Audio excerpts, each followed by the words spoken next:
The war that defines a nation hinges on a campaign waged at sea. Fire! That transforms naval warfare forever. The American Civil War was not only the bloodiest conflict, it was in many ways the first modern conflict. Secret weapons, shocking surprises, and stories of raw courage, all lost beneath the waves. I think we might have a shipwreck. We're on it.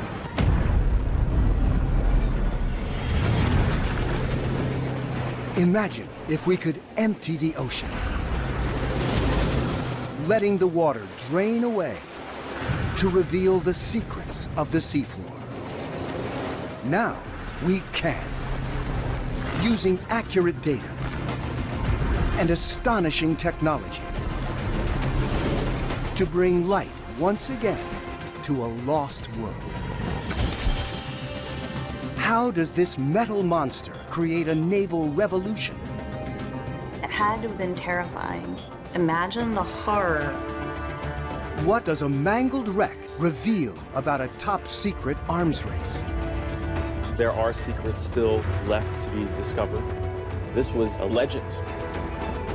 And what terrifying new weapon destroys one of the most powerful warships ever built?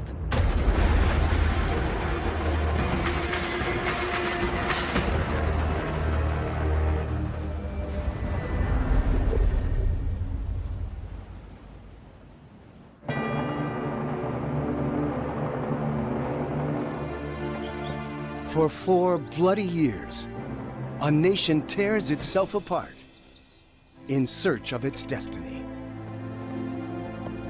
It was truly Americans against Americans. Between 1861 and 1865, the Union and the Confederacy are locked in combat across a 2,700-mile border. But historians now understand that battles on land tell only part of the story.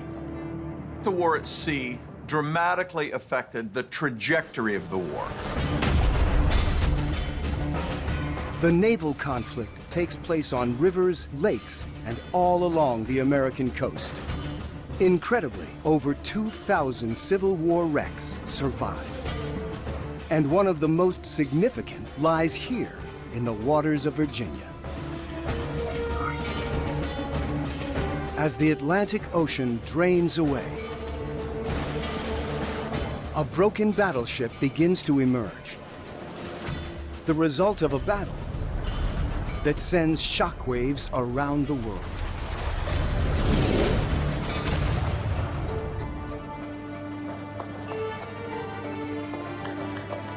Maritime archaeologist James Delgado and historian Anna Gibson Holloway are in Hampton Roads, searching for a body. We are right at the spot. It's an amazing scene.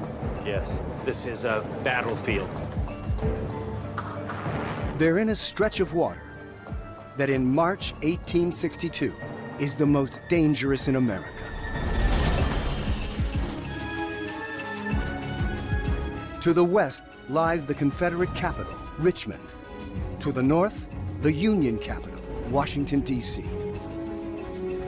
It's a critical point, and so it is no surprise that this is going to be the setting for the first great naval encounter of the American Civil War. The Confederates hold most of Virginia.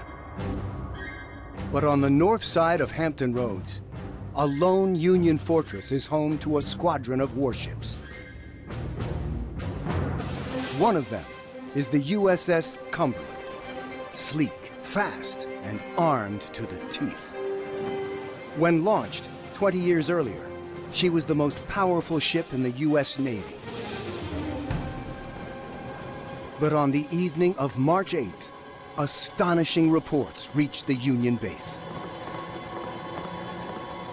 Eyewitnesses describe a strange vessel bearing down on the Cumberland. In minutes,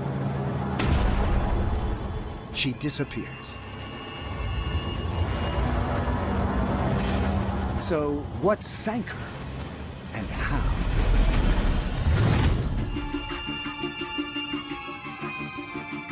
going to be going right down the Elizabeth River into the heart of Hampton Roads. So they're coming in right here, and this is where they hit. It was such a scramble. James and Anna's research is part of a comprehensive survey of the underwater landscape here. But it's not easy. This is very dark water. You've got a river coming down to meet the sea. It's silty. You really can't see your hand in front of your face. The team's multi-beam sonar fires sound waves to the seafloor, mapping the shape and size of anything on the seabed in perfect 3D detail. Data from the scans begin to appear.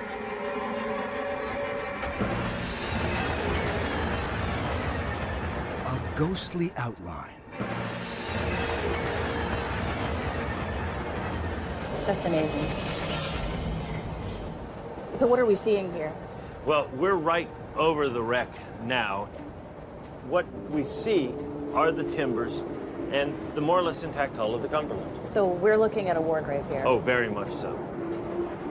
To discover what happened here, we can combine data from the scans with powerful graphical software and uncover one of the first naval casualties of the Civil War.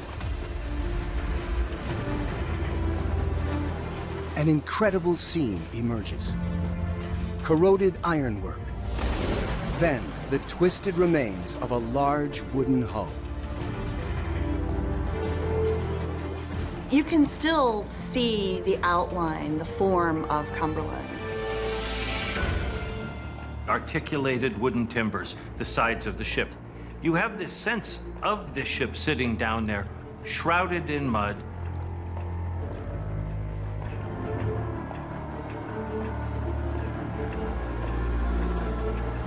It's a haunting scene, but does it contain clues? There's cannon shot, half buried in the mud, normal for a battle of this era. But this isn't normal at all. Debris spread over 350 feet.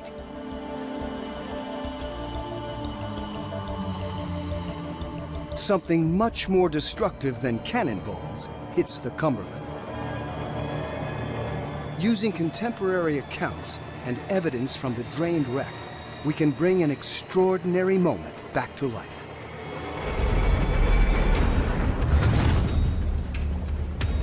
As the Cumberland lies at anchor, she is suddenly challenged by a ship unlike any other.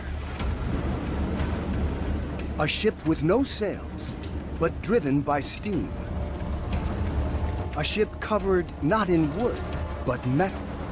The first ever American ironclad, the CSS Virginia.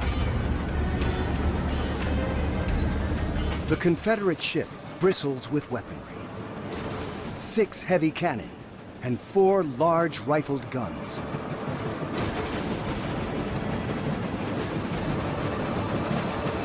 It's no surprise that witnesses imagine it a horrid creature of a nightmare. They manned the guns and began firing. Shots would bounce off her side. Imagine the horror. Virginia comes extremely close to Cumberland, so close, in fact, that the men on board the Cumberland recall that they could hear the taunts and the laughter inside the Virginia. Near immune to the Cumberland's broadside, Virginia drives straight at her wooden enemy, deploying a tactic more familiar to the Roman Empire than the 19th century. A huge metal ram. Her sheer power and momentum do the rest. The impact is devastating and sends 121 men to their deaths. Virginia immediately turns her guns onto another Union warship and smashes it to pieces too. It was the most decisive defeat of the Union Navy until Pearl Harbor. So this was an absolute shock.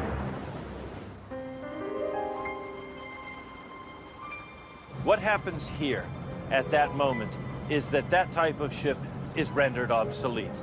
The age of the wooden wall is over. All hail the age of iron. But the Confederates aren't the only ones working on a secret weapon. The Union Navy has one too.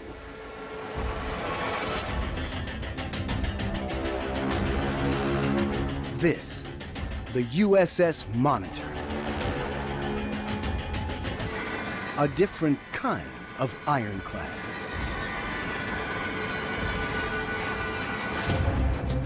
The day after the death of Cumberland, the two metal warships will meet in one of the Civil War's defining moments. As the waters off North Carolina begin to drain away, the wreck of one of these iron monsters begins to emerge from the depths.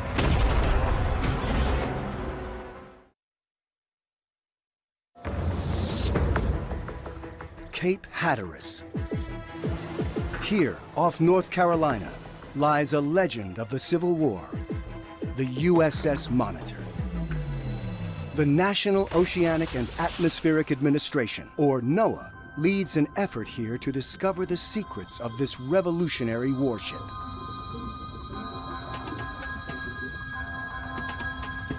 The story of the Monitor has long been clouded by wartime propaganda. The team hopes the wreck can provide the truth.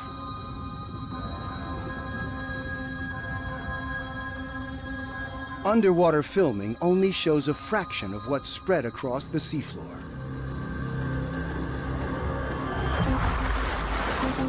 But using decades of carefully gathered data, we can now drain the Atlantic Ocean away to uncover the last resting place of America's second ironclad. Emerging into view, all that remains of a groundbreaking warship.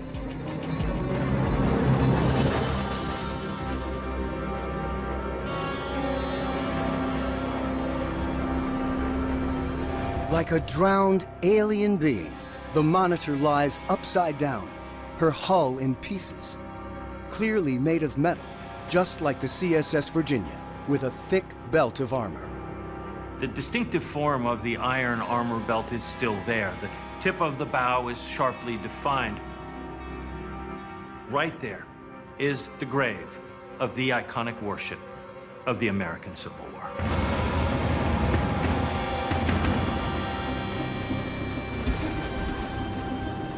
The Monitor's greatest challenge comes in Hampton Roads, when she confronts the CSS Virginia, just a day after the Confederate ship destroys the Cumberland. To find out how Monitor fought that day, maritime archaeologists carefully bring key parts of her to the surface. Their most important target?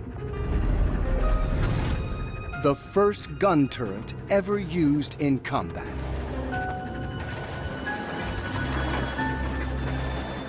The recovery of the turret was an incredible undertaking, and in that, what was discovered was a time capsule. It's analyzed at the Baton Conservation Laboratory in Virginia. That way? If you consider the story of Monitor like a puzzle, it's easy to get the outside edges of the puzzle because you can use historical record, but understanding the exact story, that's where the archaeology and conservation comes in. They discover that the turret is 21 feet across, 9 feet high, and wrapped in 8 inches of armor. Thicker than on any other ship afloat, including its rival, the CSS Virginia. Researchers scanned the turret using lasers, looking for battle damage, and find evidence of Confederate fire, but also proof that Monitor's armor keeps it out. Inside the turret, 2 gun mounts. Armed with these new findings from the laboratory, we can return to the drained landscape below the Atlantic and use computer graphics to lift the wreck of the Monitor from the seabed, turn her right side up, and replace her turret. Now this ingenious technology can be seen operating as its designers intended. The turret sits on a brass ring, allowing it to rotate 360 degrees. At a time when guns are typically fixed, this instant maneuverability gives the Union sailors a huge advantage, as does the second gun. When one fires, the other moves back inside the turret to be reloaded. So they would just switch between the guns.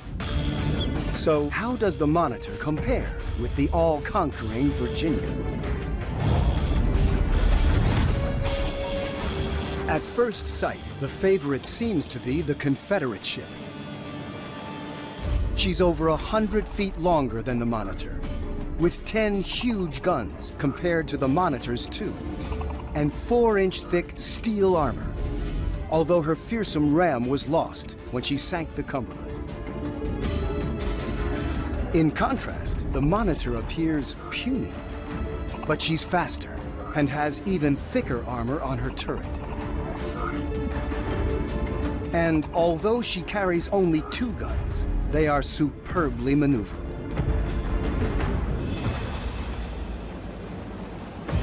March 9th, 1862, a day after sinking the Cumberland.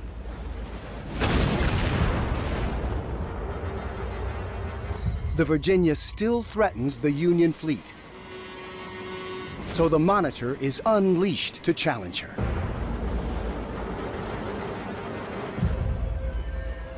In command is Lieutenant John Worden. There was fear. The men on the Monitor recall an overwhelming feeling of silence. It's like the astronauts go into space. It's the first time they did it, so sure, there's fear, but at the same time, you're on the cutting edge. John Worden's turret guns follow his enemy's every move, firing shot after shot. But Virginia's armor does its job. Monitor's shots bounce into the water. For 4 hours, the ironclads duke it out, each failing to land a decisive blow, until a lucky shot from Virginia manages to injure the Monitor's commander. Her pilot house is struck by one of the Virginia's guns. Sir! Immediately, John Worden is temporarily blinded. There is sudden chaos on board Monitor because he falls back and says, "I am blind, I'm blind." Monitor withdraws for a damage report. When she returns, she finds the battlefield empty. Virginia, also damaged, has returned to her base. Neither could figure out how to kill the other vessel. It was likely a draw. But by stopping Virginia's killing spree, Monitor becomes the most celebrated warship in the northern states. It is the ship that has saved the Union. It becomes an icon. It is a symbol of national pride. The battle of the 2 metal monsters fascinates the world. But they never fight again. 2 months later, Union troops close in on Virginia's home port. To keep her out of enemy hands, her own crew sends her to the bottom.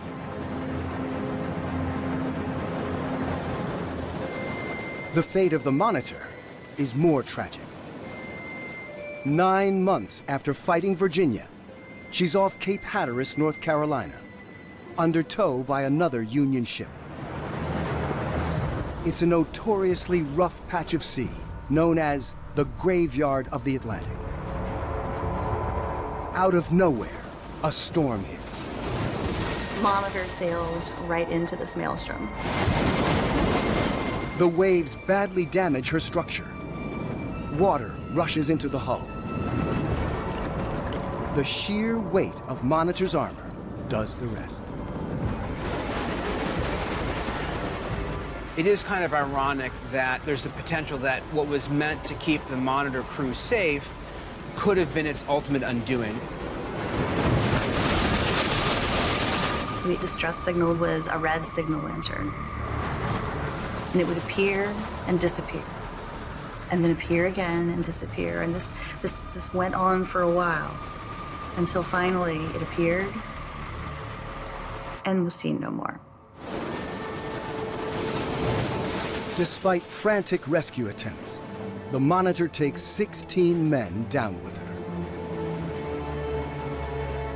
Nearly a century and a half later, Navy divers recover the remains of 2 sailors from inside the turret. They are buried with full military honors at Arlington National Cemetery. For a brief moment, the entire country stood united long after the passions of that war to honor these 2 men who had come back to us from the depths and from the turret of the Monitor. The epic battle of the ironclads points the way to the future. The Union Navy builds 64 new Monitor-class ships during the next 2 years. And on the Confederate side, the idea of metal warships is taken a decisive and deadly step further. As the waters of Charleston Harbor begin to empty, the shattered remains of another lost Union warship come into view. The result of a terrifying new Confederate weapon.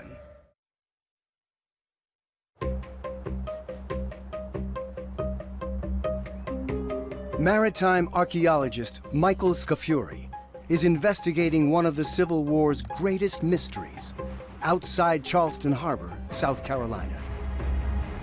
People were fascinated by the story and wanted to find out more. To really understand what happened, we needed to investigate from an archaeological point of view. There are secrets still left to be discovered. In February 1864, Charleston is a Confederate stronghold. South Carolina was perceived as the heart and soul of the rebellion, and Charleston itself was the black heart of that rebellion. It's being blockaded by a squadron of 20 Union warships, including 6 ironclads, part of a plan to squeeze the South economically. One of them is the USS Housatonic. Made of wood, but powered by steam, she is one of the Union's most heavily armed ships.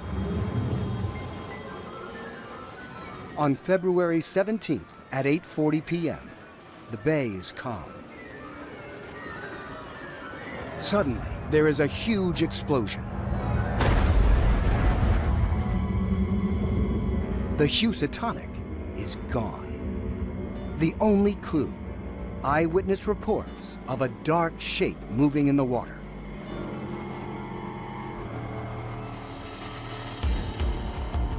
Michael Scafuri knows where the Housatonic lies. Now, he wants to understand what happened to it. But in these turbulent seas, visibility is nearly zero, and underwater photography very difficult. So powerful sonar probes the seabed. Using this and other data, it's possible to see what no diver ever could and drain away the Atlantic to uncover an iconic wreck. First, 2 iron water tanks emerge. Next, broken timbers, half hidden in the sediment. But then, blowing away the silt, uncovers the seabed of 1864.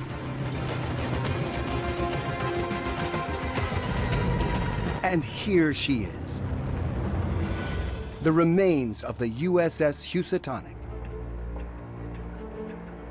Whatever fate she suffered has been erased by the ravages of time. Even fully revealed, there are almost no clues. But what if we could return to the moment just before she sinks? By combining historical salvage records and survey data, we can. Rebuilding the Housatonic exactly as she was. A towering fighting warship in perfect condition. Except for this. A hole in the hull, deep below the waterline. This is still the age of the cannonball. And they usually shatter masts and punch holes above the waterline. So what caused this fatal wound? For over a century, archaeologists scour the area around the wreck site.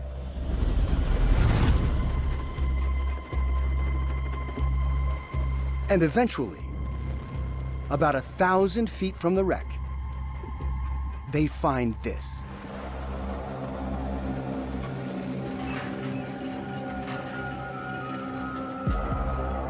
The team recovers the remains, and when they get them ashore, they realize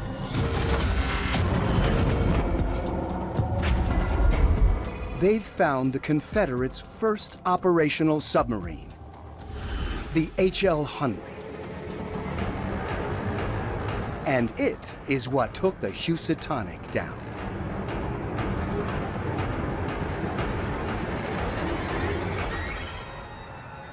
In the Warren Lash Conservation Center in Charleston, Michael Scafuri and his team pore over every inch. The techniques you use to investigate a site are very much like crime scene investigation. You record everything, and then you try and use that evidence to figure out what happened here.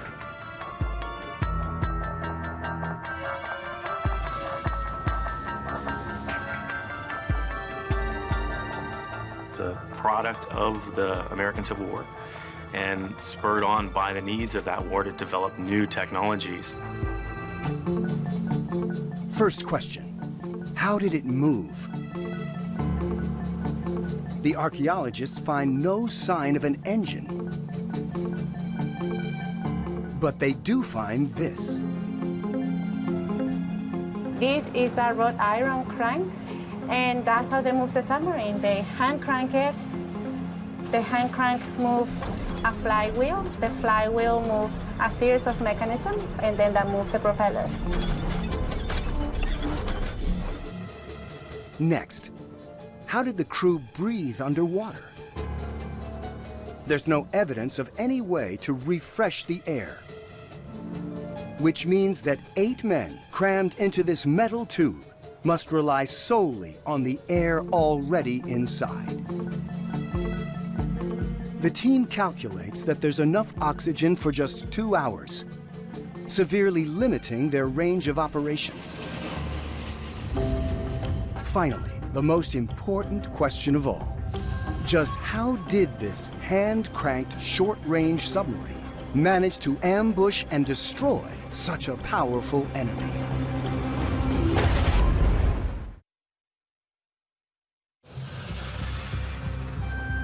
The Confederacy's groundbreaking submarine, the H.L. Hunley. Inside, there's no sign of a weapons system. But outside, it's a different story. We have clues all over the submarine that tell us what happened. This is the spar. It was attached to the bow of the submarine, the lower part of the submarine.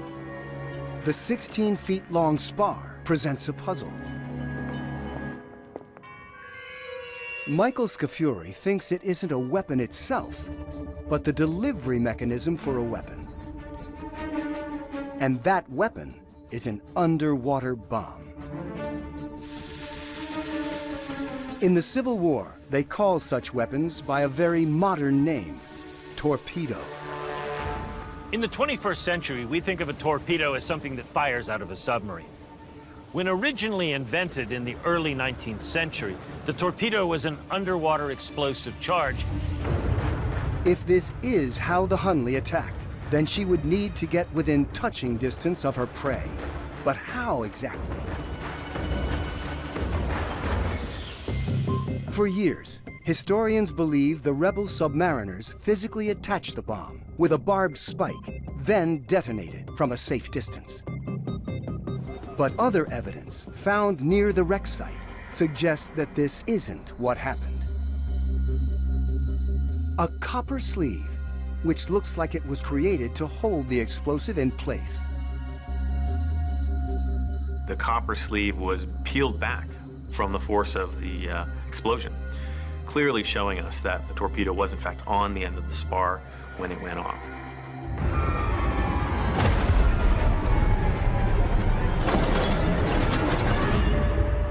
Based on the evidence from the drained wreck and work in the laboratory, it's now possible to piece together what likely happened.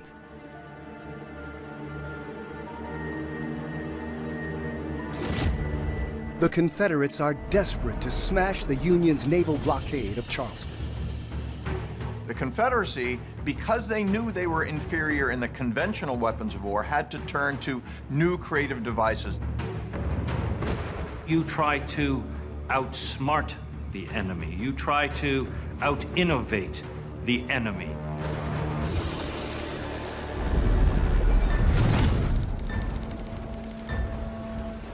The Housatonic lies at anchor. Suddenly, the crew spots a ghostly shape. They weren't entirely sure what it was at first. It looked like a log on the water, maybe a porpoise. In fact, the hand-cranked submarine is headed straight for the Union warship. Something like this had never been seen by the crew before. They would have been terrified. Historians don't know if the Hunley's crew tries to attach their bomb and escape. But they do know that with the Hunley just 16 feet from its prey,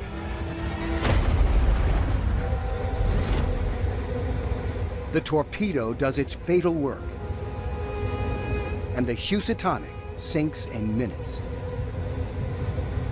A new age of naval warfare has begun. Hunley proves to be the first submarine ever to sink an enemy warship in combat. But there's a final mystery here. The Hunley never returns to its base. No one has ever been sure why. With the discovery of the H.L. Hunley, a great mystery had been solved. However, the real work begins with discovery. We could then begin to investigate from an archaeological point of view. The most obvious explanation. The Hunley is destroyed by her own bomb.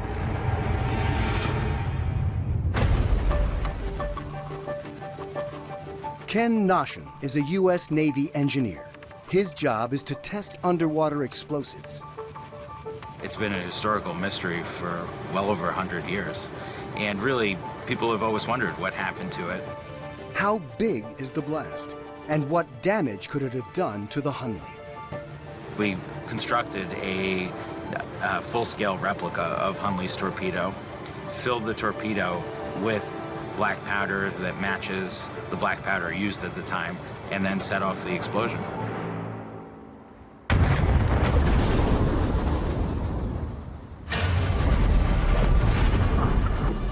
Packed with 135 pounds of gunpowder, the torpedo is seriously powerful. But the results are unexpected. Once the explosion goes off, it generates a high-pressure wave emanating from the explosion, as well as a bubble. That bubble expands and contracts. What would happen is a high-velocity jet would occur where basically the bottom of the bubble comes in on itself and forms this high-velocity water column that would have punched a hole right through Housatonic, while leaving Hunley completely unaffected. The most surprising conclusion we had was the submarine heaved quite substantially. However, it was not substantial enough to cause injury. And there is other evidence that Hunley survives the explosion.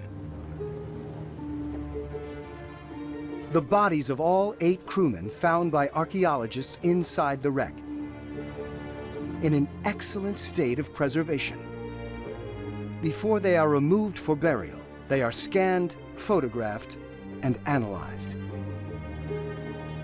We had the remains, and we didn't find any injury to the crew. So, if the explosion didn't kill them, what did? Could the pressure wave have cracked the hull, causing flooding? The evidence suggests not. There was no sign of panic on board. No one is out of position, nobody tried to climb over their neighbor, and you would expect that in a drowning scenario. Michael Scafuri believes that there could be another explanation. There's a strong case to be made for them simply staying on the bottom too long, miscalculated how much air they had, and simply went to sleep, not to wake up again. Today, the investigation continues. How they were able to hand crank a submarine 4 miles, attack a big ship. And the fact that they thought they could do it, and they did it, that's the most remarkable thing. In Charleston's Magnolia Cemetery, a poignant memorial to a pioneering crew. The fate of the Hunley crew was a mystery for 136 years, so it was appropriate for them to eventually be given a proper burial after 136 years of being lost at sea. This is an archaeological project, but this is also the story of a number of people. 8 crewmen on Hunley and 5 on Housatonic who lost their lives. And it's important that we get their stories straight.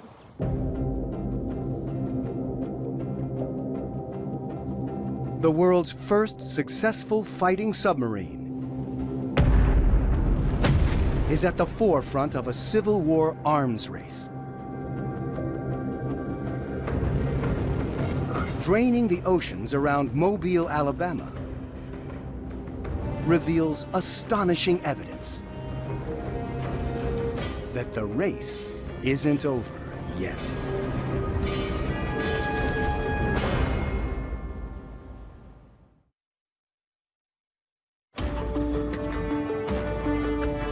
By 1864, 2 years after the game-changing development of the Monitor, this is the face of naval warfare. The USS Tecumseh, a bigger, better ironclad.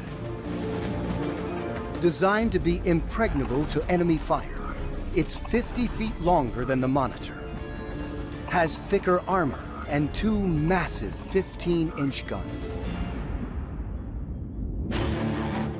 Tecumseh is one of 4 ironclads in a fleet of 18 Union warships. Their target is Mobile Bay, Alabama, one of the last Confederate ports in the South. If the Union can capture it, the war could be over soon. As the fleet enters the bay, there's an explosion. And the mighty Tecumseh is hit. Almost all her crew are lost. The only Union ironclad ever sunk in battle.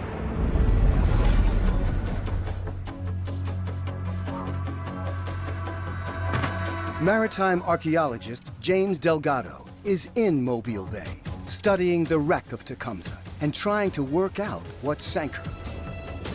There are still amazing secrets beneath the waters of Mobile Bay that most people don't see. Sunken vessels lost in the battle. The team prepares to use side-scan sonar and a magnetometer to probe the seafloor. Ready?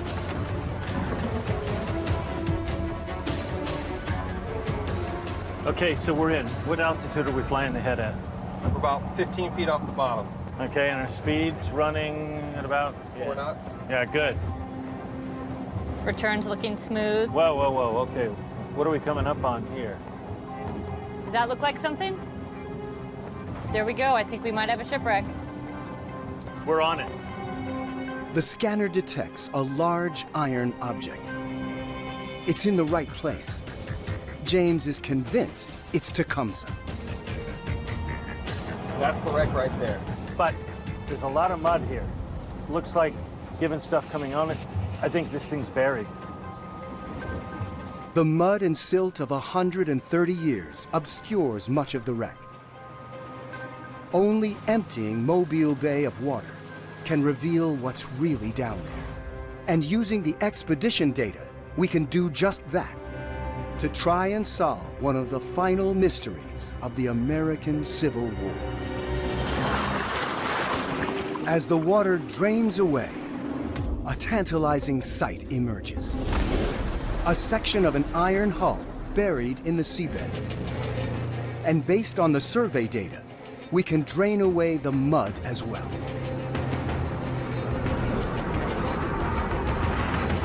Underneath, an incredible sight. A massive iron monster, 223 feet long, lying upside down, its spine slowly corroding away. Once one of the world's most powerful vessels, the pride of the Union fleet, now seen in the clear light of day for the first time in over 150 years. A closer look reveals a clue. Under the waterline, a large dent in the hull, 8 feet long and 5 feet wide. And more evidence. Metal seams split apart, broken with explosive force. So, could it be the victim of another Confederate submarine?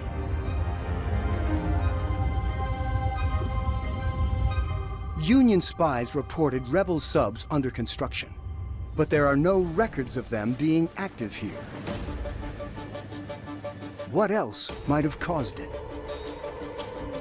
Lying all across the bay, piles of junk, hundreds of yards long, shipwrecks, bricks, and wood pilings. If you were to drain Mobile Bay, you would see, still to this day, a number of obstructions that were placed there by the Confederates to keep the Union Navy out. None of these could cause the severe damage discovered on the Tecumseh. But that's not all that the Confederates place here. They also deploy these, a terrifying new weapon known today as a sea mine, but back then also called a torpedo. A torpedo unlike the one carried by the Hunley submarine, instead held just under the surface by a weight and chain, primed to detonate on contact. This underwater killer is one of the Confederates' most successful maritime weapons, sinking or damaging 43 Union ships. And in Mobile Bay, there are up to 180 torpedoes, laid row after row in a dense checkerboard pattern. By August of 1864, the Confederates had built not only an obstacle course, but a gauntlet through which the Union Navy was going to have to fight its way through. With information from the drained landscape and the latest historical research, it's clear what happens here.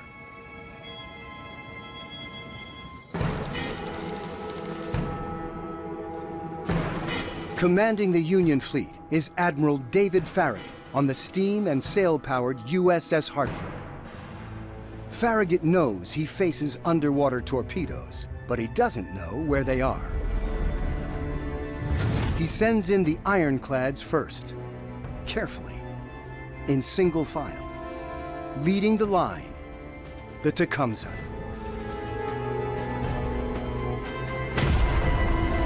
She fires the first shot at the rebel-held fort. Then, as the fleet enters the bay,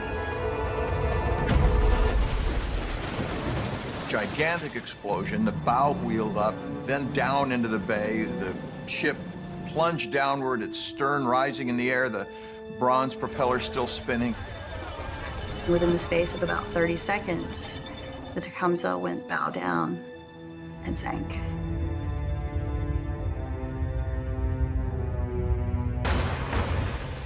It's a shocking moment, but for Farragut, history is made when he reportedly says, "Damn the torpedoes, full speed ahead." The order was given to keep going.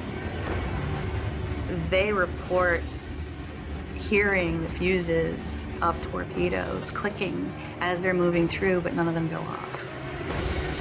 the Union fleet breaks through. And despite losing the Tecumseh, Farragut's boldness is rewarded. Mobile Bay falls. For the rebels, it's the beginning of the end. The size of the Confederacy was quite literally shrinking. 9 months later, peace returns to America. Draining the secrets of the American Civil War reveals the courage of those on both sides who risked everything for their cause. And a technological revolution that transforms the navies of the world.